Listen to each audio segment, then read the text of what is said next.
Welcome back my friends. आज से हम लोग ट्रांसलेशन का सीरीज स्टार्ट कर रहे हैं और इस सीरीज में प्रत्येक दिन आपको एक वीडियो मिलेगा और शॉर्ट समय में आप अधिक से अधिक ट्रांसलेशन के टाइपों को जान पाएंगे और अंग्रेजी में भी बोलने में यह काफ़ी मददगार होगा। तो चलिए आज शुरू करते हैं। देखिए, सबसे पहले मैं बता देता हूँ कि बेसिक कहाँ से शुरू किया जाए। बच्चे को काफ़ी तकलीफ होते हैं कि ट्रांसलेशन जब हम बनाना शुरू करेंगे तो कहाँ से आसान लगेगा।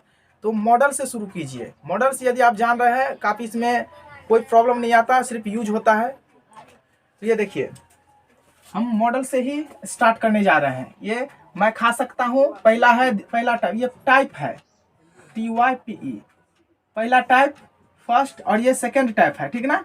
ये टाइप 2 है। ये क्या है? टाइप 2 है और ये टाइप 3 है। टाइप 3 है, ठीक ना। आज हम लोग 3 प्रकार के टाइपों के ट्रांसलेशन के बारे में जानेंगे। मॉडल्स, ये देखिए, ये जो है ना, मैं खा सकता हूँ, तुम जा सकते हो, तो जिसके अंत में सकता है, सकती है, सकते हो रहे, उसका हमेशा अंग्रेजी जो है subject plus can plus V1 plus other word पे जाएगा, ठीक ना। Subject plus can plus V1 plus other word पे जाएगा। Subject plus can plus V1 plus other word. क्यों?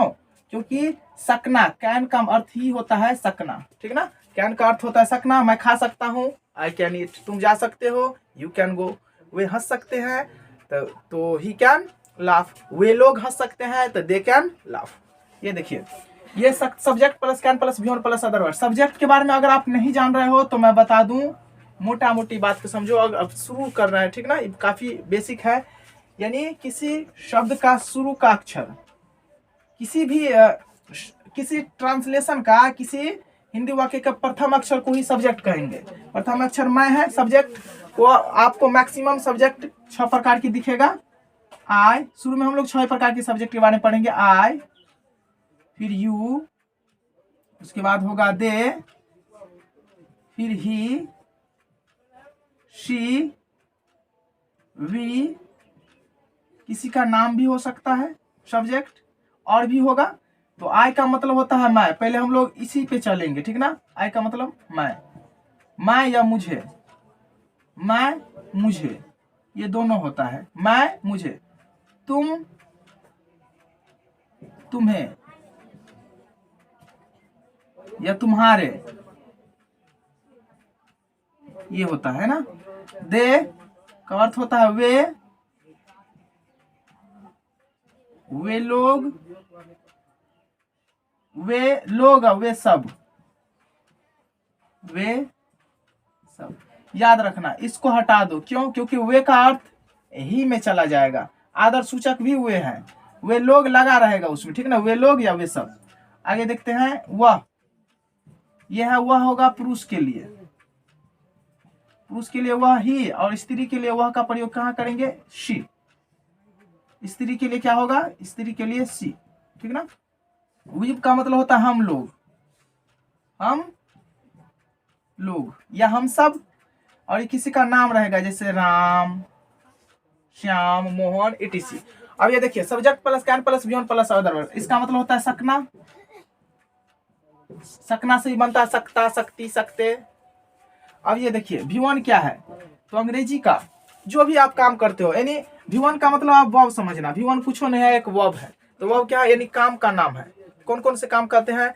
खाना, हंसना, मारना, पीटना, उठना, बैठना, रोना, ढोना। आप बैठे रहते हो ना, तो लैंग्विस्टिक इसको काम में रखता है। लेकिन हमारे पेरेंट्स क्या कहते हैं? तुम काम नहीं करते हो, लेकिन वो वास्तव में क्या है? काम है। तो ये बैठे रहना भी एक काम है, ठीक ना। तो जिसके अंत में ना लगा हो वो काम है, और उसी काम का अंग्रेजी को हम वर्ब कहते हैं, यानी V1 कहते हैं या वर्ब कहते हैं। V1 और वर्ब एक ही है। जैसे पढ़ना, पढ़ना का क्या होगा? अगर आपको नहीं पता है तो मैं यहाँ लिख देता हूँ। पढ़ना का रीड, याद रखना। ये आप ये नोट कर लीजिए। इसको मिटा करके मैं लिख रहा हूँ मैं या मुझे। नहीं तो इधर देखिए समझने के लिए, इधर क्या है? पढ़ना। हंसना, हंसना का अंग्रेजी क्या होगा? लाफ। रोना, रोना भी एक काम है। विप, आना, ये सब याद कर लो। शुरू से मैं ट्रांसलेशन का वर्ड भी देते जा रहा हूँ। आना, कम, जाना का होगा गो, जाना का गो, खेलना, खेलना का प्ले, लिखना, लिखना का क्या होगा राइट, ठीक है ना, WRITE राइट। तो इससे हम लोग ट्रांसलेशन इस पे बनाएंगे तत्काल के लिए। ये देखिए पढ़ना रीड। अब इस पे बनाते हैं, खाना का नहीं दिए हैं, खाना का इट, खाना इट, खाना का इट होगा, जाना पढ़ना, हंसना का लाफ होगा, दिए हैं। अब ये देखिए हम लोग ये जो है ना, मैं खा सकता हूँ, जिसके अंत में ता है सकता शक्ति होगा, उसी जिसके अंत में सकता शक्ति सकते रहे ना वही जाएगा इस पे, बाकी नहीं जाएगा। अब ये देखिए इसके अंत में है सकता हूँ, तो पहला सब्जेक्ट देंगे। सब्जेक्ट क्या है मैं किसी माने आए दो, ठीक ना। उसके बाद सकता है, लास्ट में सकता है तो कहना आएगा, सकता है तो कहना आएगा, सकता में कहना आएगा। मैं खा सकता हूँ। उसके बाद ये देखिए ये V1 किसको कहेंगे, तो इसको कहेंगे खाना पढ़ना। ये खाना से ही बनता है, खा सकता, खाया, ये सब खाना से ही बनता है। तो खा है, खा का भी अंग्रेजी रखो, क्या होगा खा, खाना से बना है, तो यानी खाना का अंग्रेजी होता है इट। कहाँ चलेगा यहाँ, ये आई कैन इट, मैं खा सकता हूँ। अब यहाँ देखो एक चीज और है, ये पहला के बाद जो दूसरा आता है ना उसका अंग्रेजी अंत में रखना। पहला का अंग्रेजी जो होता है दूसरा उसका अंत में। अब एक और फॉर्मूला है, आपको उल्टा लिख सकते हो। जैसे सकता है तो पहले सकता का दो, पहले पहला का पहला लिख दीजिए, उसके बाद इसको उलट के लिख दीजिए, यानी इस सकता का क्या है ना, उसके बाद जिसके बाद ये जस्ट क्या है खा है, तो खाना का इट हो गया। उल्टा भी लिख सकते हैं आप इस फॉर्मूला पे। अदर वर्ड क्या होता है, बाद बाकी जितना भी बचा ना उसको अदर वर्ड कहते हैं। उसको जहां मन है आप तहां रख सकते हो, जब मन है तब रख सकते हो, लेकिन सब्जेक्ट क्या ना V1 के बाद ही आएगा, अंत में जैसे मन है तैसे बैठा सकते हो। बाकी जो शब्द आता है, जैसे मैं एक आम खा सकता हूँ, इसी में रहता मैं एक आम खा सकता हूँ, मैं एक आम खा सकता हूँ। यहाँ एक आम रहता, तो एक आम रहता तो क्या होता, एक आम, तो यहाँ I can it a mango रह जाता, ठीक ना। तो यही अदर वर्ड हो जाता है, ठीक ना। यहाँ है तुम जा सकते हो, तो तुम जा सकते हो का तुम का अंग्रेजी डालो यू, यू के बाद कैन, क्यों, क्योंकि सकता है, सकते हैं रहता है। और उसके बाद V1 डालना है, तो जाना गो, तुम जा सकते हो, यू कैन गो। मैं पढ़ सकता हूँ, आई कैन रीड। वे लोग देख सकते हैं, दे कैन सी। राधा हंस सकती हैं, तो राधा कैन लाफ, ये देखिए लाफ है ना।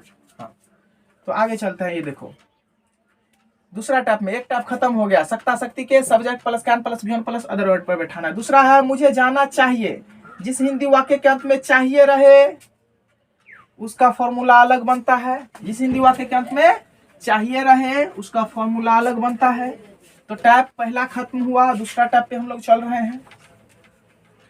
जिस हिंदी वाक्य के अंत में चाहिए रहे, चाहिए यानी शुड का मतलब होता है चाहिए, शुड का हिंदी क्या होता है चाहिए, तो अब चाहिए आना चाहिए उसमें। ये देखिए subject plus should plus V1 plus other word. अब V1 जान रहे हो ना, काम का नाम है V1, ये देखो ना रोना हंसना ये सब V1 है, काम V1 है, ठीक ना। अब बाकी अदर वर्ड बन जाता है। सब्जेक्ट यानी मुझे जाना चाहिए, तो कैसे समझेंगे, यही फॉर्मूला होगा, तो लास्ट में चाहिए लगा रहेगा, लास्ट में चाहिए है, इसमें भी है चाहिए, लेकिन उससे पहले एक और चीज है, यहाँ अवश्य है, ठीक ना। यहाँ क्या है अवश्य है, तो ये अलग हो जाएगा, अवश्य जुट जाएगा। तो इसमें अवश्य तो नहीं है, सिर्फ चाहिए है, इसीलिए इसमें क्या होगा मुझे जाना चाहिए, तो subject plus should plus V1 plus other word पर बैठा हुआ, तो मुझे का अंग्रेजी देखो ना ढूंढ के, मुझे का क्या है आई के बाद चाहिए के लिए क्या होगा शुड। कहते हैं ना किसी भी अंग्रेजी को उल्टा लिखो, तो आई का आई दिया है, इसको उल्टा लिखो ना चाहिए का शुड। जाना का अंग्रेजी क्या होता है गो, आई शुड गो, मुझे जाना चाहिए। उससे पढ़ना चाहिए, तो उससे पढ़ना चाहिए क्या है, उससे का होगा ही। इसमें ढूंढो उसे का क्या है अंग्रेजी, उसे नहीं दिए हैं, याद रखना ही माने उससे भी होता है पुरुष के लिए, स्त्री के लिए भी उससे, ठीक ना। यहाँ तो उसे पढ़ना चाहिए, तो ही शुड पढ़ना का रीड होगा। कहाँ से जानेंगे, तो इसमें ढूंढ लेना, रीड कहीं ना कहीं होगा। पढ़ना चाहिए, हंसना रोना इससे पहले था, मिटा दिए हैं। अब ये देखिए आपको आना चाहिए, यू शुड कम। शिक्षक को पढ़ाना चाहिए, द टीचर शुड टीच। उन लोगों को खेलना चाहिए, दे शुड प्ले। ठीक ना। तो इस प्रकार से आप बना सकते हो कोई भी। तुम्हारे भाई को पढ़ना चाहिए, योर ब्रदर, तुम्हारे भाई, योर ब्रदर शुड रीड। तुम्हारे भाई को बोलना चाहिए, योर ब्रदर शुड स्पीक। ये subject plus should plus V1 plus other word कब होगा? जब अंत में चाहिए लगा हो। एक और है टैप 3 बच गया है यहाँ। टैप 3 पे चलते हैं हम लोग। टैप 3 में क्या है? मुझे अवश्य हंसना चाहिए। चाहिए तो इसमें भी है, लेकिन अवश्य है तो अवश्य चाहिए। अवश्य चाहिए, अवश्य चाहिए का अंग्रेजी होगा मस्ट। मस्ट का मतलब होता है अवश्य चाहिए, बस। अब ये देखिए इसका स्ट्रक्चर, ये देखो, subject plus must plus human plus other word, यानी इसको काम को करना अवश्य चाहिए, मतलब कोई चीज अवश्य चाहिए तो इसके लिए ये होगा। जैसे मुझे अवश्य हंसना चाहिए तो मुझे का अंग्रेजी बनाओ आई इसमें ढूंढो, मुझे का अंग्रेजी आई। अवश्य चाहिए तो चाहिए है, तो चाहिए का तो हम शुड भी रख सकते थे, लेकिन इसमें अवश्य आ गया तो अवश्य शब्द आ गया, तो इसमें क्या करेंगे? मस्ट। I must laugh. ठीक है ना। आपको अवश्य खेलना चाहिए, यहाँ अवश्य है और चाहिए है, तो इसका मतलब मस्ट आएगा। अवश्य चाहिए का मस्ट, अवश्य चाहिए मस्ट। आपको यानी यू। अब कहोगे कि को का अंग्रेजी, तो इस सब्जेक्ट के जस्ट बाद को, ने, नी ऐसा रहे तो उसका अंग्रेजी नहीं होता। को का, नी का, इसका अंग्रेजी नहीं होता। इस सब का अर्थ ही होगा you. You must play. You must play. आपको अवश्य खेलना चाहिए। तुम्हारे भाई को अवश्य पढ़ना चाहिए। Your brother must read. देखिए इसमें अगर टू लगाते हैं तो गलत हो जाता है। ठीक ना। मॉडल के बाद कभी टू नहीं आता, हमेशा V1 आएगा, और ये सब मॉडल है। और मॉडल्स को हम लोग पढ़ते समय ध्यान रखेंगे। इसमें से 3 मॉडल्स पढ़ा दिए हैं और आगे मॉडल्स भी पढ़ेंगे नेक्स्ट सीरीज में। यह पहला सीरीज था। यदि आप को यह वीडियो थोड़ा भी पसंद आया तो प्लीज लाइक, सब्सक्राइब और कमेंट करें। ठीक ना। बाय।